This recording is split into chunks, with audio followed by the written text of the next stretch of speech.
Praise the Lord. इन दिनों हम देख रहे थे जेनेसिस चैप्टर 3:15 और हम बता रहे थे कि यही बाइबल का आधार है और फाउंडेशन है। और उसमें बोला है कि औरत का वंश शैतान को सिर को फोड़ेगा और शैतान औरत उस वंश को एरी को धसेगा। तो उसी दिन से ही लड़ाई शुरू हुआ, हम देखा और देखेंगे। और जीनियोलॉजी, यीशु का जीनियोलॉजी में 5 औरत का नाम दिखाई देगा। सबसे पहला तमर, और सेकेंड राहब, तीसरा रूथ, चौथा उरिया का पत्नी बत्शेबा और 5वां मेरी। तो ये औरत लोगों ने सीट, जो सिर फुरने वाला को आगे लेके गया। इसीलिए परमेश्वर ने शैतान को कन्फ्यूज करने के लिए ये सब औरत लोगों को चुना है और यूज किया है। और ये औरत लोग ऐसा बैकग्राउंड से है कि शैतान सोच भी नहीं सकता कि उसको सिर फुरने वाला इस औरत लोग का जरिए आगे बढ़ा। इसीलिए परमेश्वर बेसिकली शैतान को कंफ्यूज करता रहा। और हम लोग देखा कि शैतान का इमीडिएट इफेक्ट, जेनेसिस 3:15 का इमीडिएट रिस्पॉन्स हम लोग जेनेसिस 4 में देखा। और जेनेसिस 4 में कैन ने अबेल को मारा। इसका मतलब शैतान ने मारा। इमीडिएट रिस्पॉन्स कि उसी समय पॉपुलेशन ज़्यादा नहीं था, तो 2 ही व्यक्ति था। एक को तो अपना कब्जे में ले लिया, कैन को अपना कब्जे में ले लिया, उसका वंश को भी अपना कब्जे में ले लिया। इसीलिए कैन का वंश को हम लोग डिटेल एनालाइज करने से शैतान का कामों को ही उस वंश में दिखाई देता है। बाद में जब सेत आया और सेत का जरिए जब सेत आया तब तक वंश पॉपुलेशन बहुत बढ़ गया था और शैतान कंफ्यूज हो गया था कौन सा औरत उसका सिर को फोड़ेगा और कौन सा औरत का वंश उसका सिर को फोड़ेगा, वो कंफ्यूज होता गया। तो इसीलिए हम लोग जितना भी इधर जीनियोलॉजी में औरत का नाम है उसको हम एक एक करके देखेंगे। और उसका अलावा भी जितना हम लोग बाइबल में देखेंगे और लोगों को हम लोग बाद में डिस्कस करेंगे। तो हमारा एम है कि जीनियोलॉजी ऑफ द वुमन, क्योंकि जीनियोलॉजी ऑफ द मैन इधर पूरा जेनेसिस मैथ्यू चैप्टर 1 में पूरा जीनियोलॉजी लिखा हुआ है। तो उस जीनियोलॉजी में आपका 5 औरत का जो नाम है, पहला नाम तमर। और आज तमर का बारे में हम थोड़ा सा चर्चा करेंगे। ये तमर का बारे में एक चैप्टर पूरा है जेनेसिस चैप्टर 38 में। जेनेसिस चैप्टर 38 में तमर का विषय में एक चैप्टर पूरा लिखा हुआ है। और यही तमर से सिर फोड़ने वाला आगे गया। और जुदा जो था, जेकब का पहला बेटा ही उसको गिना जाता है। तो जुदा जो था, तो उसने एक कनानाइत औरत से शादी किया जिसका नाम था सुआ। सुआ। तो जुदा ने कनानाइत औरत से शादी किया जिसका नाम था सुआ। और उस सुआ ने 3 लड़का को पैदा किया। नाम था एर, ओनन एंड सेला। 3 बेटा पैदा किया। तो ये जुदा ने एर के लिए एक लड़की शादी कर दी, उसका नाम था तमर। और एर जुदा का पहला बेटा परमेश्वर का नज़र में ठीक नहीं था, तो इसलिए परमेश्वर ने उसको मरवा दिया, मर गया। पाप लोग जल्दी मरता है, पापी लोग जल्दी मरता है, इसलिए वो पापी था, इसलिए जल्दी मर गया। तो उसका बाद जुदा ने वंश को आगे बढ़ाने के लिए और उसका भाई को उसका पास भेजा, तम्मर का पास भेजा। उसका नाम उनन उनन को भेजा, एर का भाई उनन को भेजा और बोला कि बहू का पास में जाओ और तुम वंश को आगे बढ़ाओ। लेकिन ये उनन बहू का पास, तम्मर का पास तो गया गया, लेकिन उसको वंश को आगे नहीं बढ़ाने के लिए उसका बीज को मिट्टी में फेंक दिया, बाहर कर दिया। तो ये बातों से परमेश्वर को अच्छा नहीं लगा, तो उसको भी परमेश्वर ने मार दिया। तो उसका बाद नियम ही था कि हस्बैंड मरने से उसका भाई शादी करना है, वंश को आगे बढ़ाना है। ये इजराइल का नियम है और हम लोग में भी जाती है, ट्राइबल जाति में भी ऐसा नियम है। और ये दोनों मर गया, एर भी मर गया, उनन भी मर गया। अभी सेला तीसरा बेटा है और तीसरा बेटा उस समय छोटा है और छोटा को तो शादी करने नहीं दे सकता है। और जुड़ा ने सोचा कि इसको देने से मर जाएगा होगा, हाँ, तो इसीलिए तम्मर को घर भेज दिया, माँ पिताजी का घर भेज दिया। बोला कि तू उधर विधवा होके बैठो, जब ये सेला बड़ा होगा तब हम आपको बुला लेगा। तो ऐसा करके तम्मर को अपना माँ पिताजी का घर भेज दिया। तम्मर उधर विधवा होके बैठा और ये सेला बड़ा हो गया। फिर भी तम्मर को नहीं दिया तो तम्मर अपना से नहीं आ सकता, उसको बुला के जुदा को देना पड़ेगा, हाँ, ठीक है। और सेला भी अपना नहीं जा सकता, तो इसलिए सेला को भेजना पड़ेगा या बुआरी को उसको बुला के सेला को देना पड़ेगा। तो इसीलिए ये काम जुदा का है, फादर इन लोग का काम है। तो इसलिए ये तम्मर को उसका फादर इन लो ने कुछ नहीं किया। बहुत दिन ऐसा रहा, विधवा होके रहा और सेला बड़ा हो गया। तो इसी समय फिर उसका मिसेस सुआ जो जुदा का मिसेस, वो भी मर गया। तो वो बहुत दुखी हुआ, कुछ दिन दुख उठाया। दुख उठाने का बाद में वो अपना दोस्त एदुलामाइट दोस्त, उसका नाम हीरा था। तो हीरा दोस्त का पास जाने के लिए प्लान किया और जहाँ उसका बकरी मेमना लुक था, बकरी लुक था, सीफ लुक था, भेड़ लुक था। तो भेड़ का ऊन निकालने के लिए, ऊल निकालने के लिए सीफ शेयरिंग बोलता है इंग्लिश में। तो सीफ शेयरिंग करने के लिए वो तिम्नाथ जाने के लिए प्लान किया। जब तिम्नाथ जाने के लिए प्लान किया तो ये बातों को तम्मर को खबर मिला। जब तम्मर को खबर मिला तो तम्मर ने अभी एक हरलत यानी कि रेंडी का एक्टिंग किया। तो अपना विधवा का कपड़ा को उतार के फिर ढक्कन पहन लिया, ढक्कन होता है ना, और लोग ढक्कन करता है, तो ऐसा ढक्कन कर लिया। ढक्कन करके तिम्नाथ का रास्ता में वो एक हार्लर का एक्टिंग करके उधर बैठ गया। और उसी रास्ते में होते हुए फिर जुदा पहुंचा। देखा तो एक रेंडी है, तो उसका तो बोला कि मैं तेरा पास आऊँगा, मुझे आने दो। तो तम्मर जो रेंडी का एक्टिंग कर रहा था उसने बोला आप मुझे क्या दोगे? तो जुदा ने बोला मैं तुम्हारे लिए एक भेड़ भेज दूंगा बाद में। तो तम्मर ने बोला भेज तो देगा तो सही है, लेकिन आप उसके लिए प्लेज यानी कि गिरवी कुछ दे के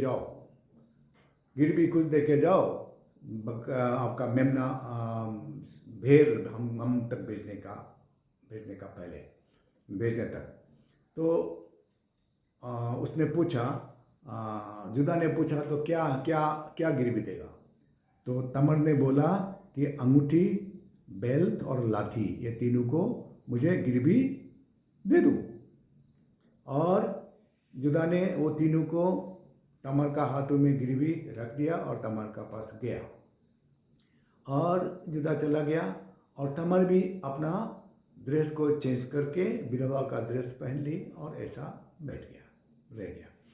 तो उसका बाद जुदा वापस आके फिर भेड़ को उधर भेजा कि वो प्लेस को जो गिरवी दे के रखा हुआ है, अंगूठी को, लाठी को और बेल को वापस लेने के लिए भेड़ को भेजा।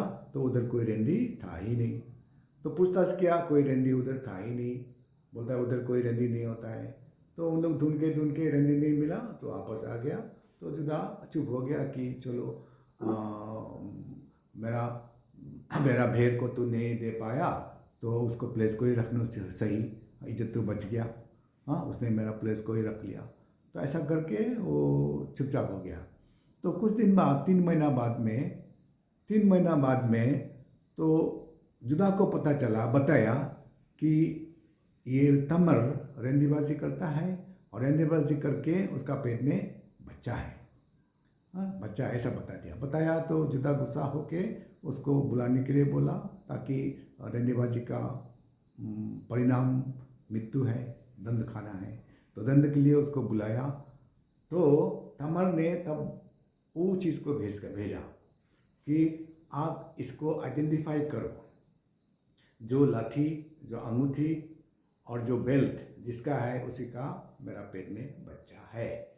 तो ये तब जब जुदा का पास वो चीज़ को लेके आया तो जुदा ने उसको आइडेंटिफाई किया, एक्नॉलेज किया कि ये मेरा ही है, मेरा ही है।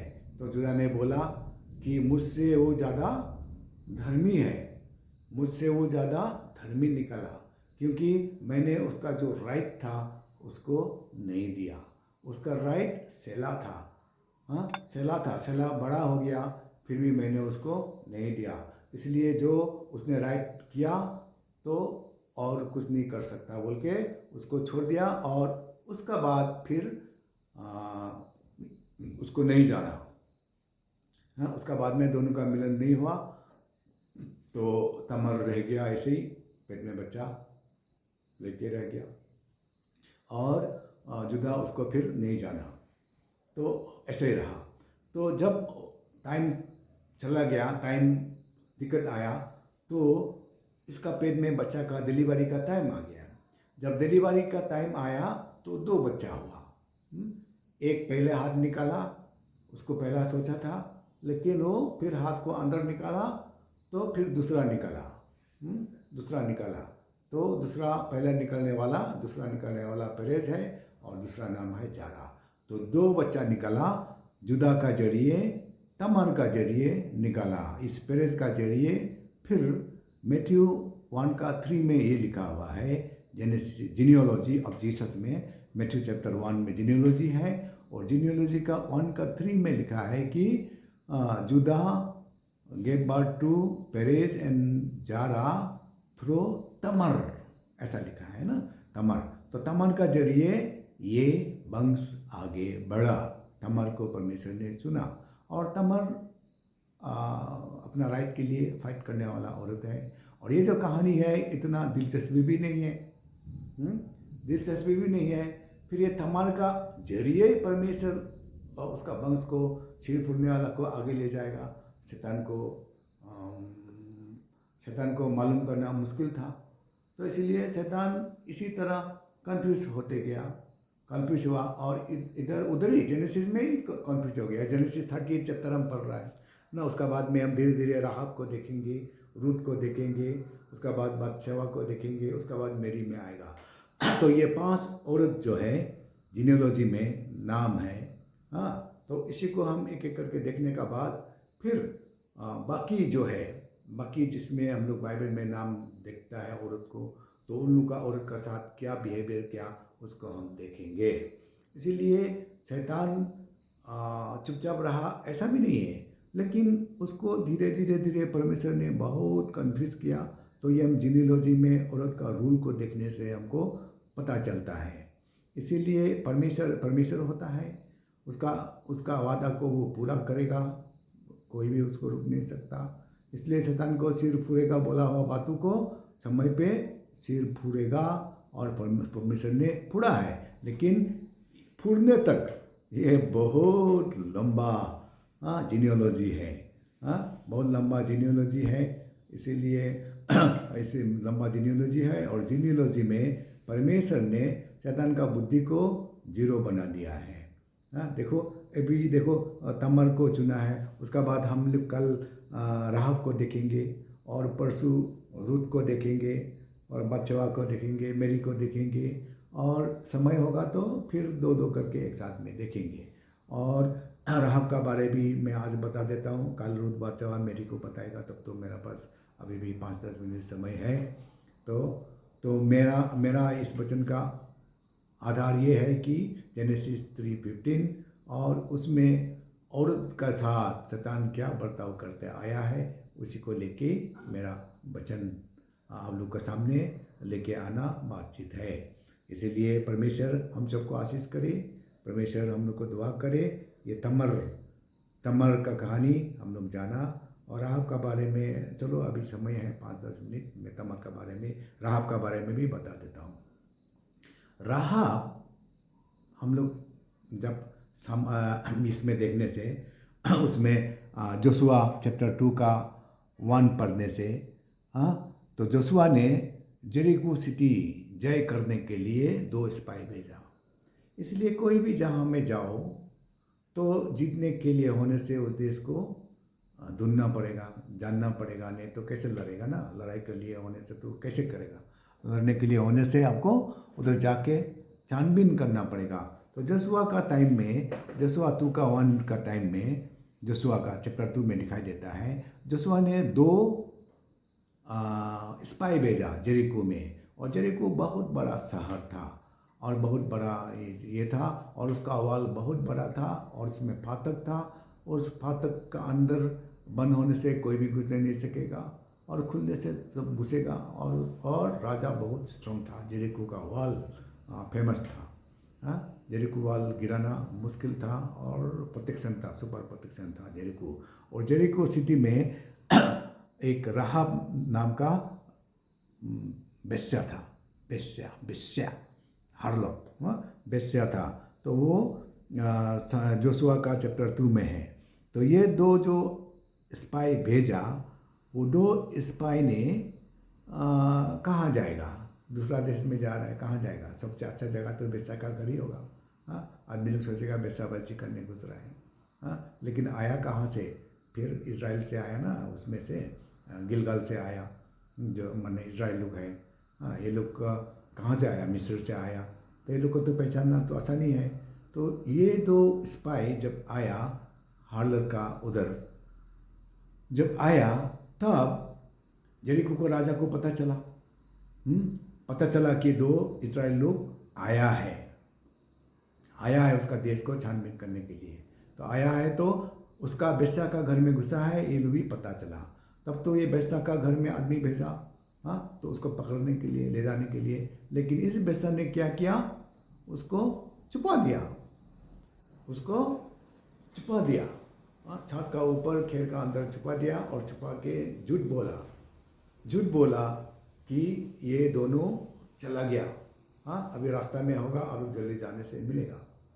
तो उन लोग जब चला गया, तब ये औरत ऊपर में जाके उन लोग को बोला कि आपको ढूंढने वाला गया है, तो आप लोग पहाड़ की ओर भाग के जाओ, उधर 4 दिन तक रहना, उसका बाद आप लोग जाना।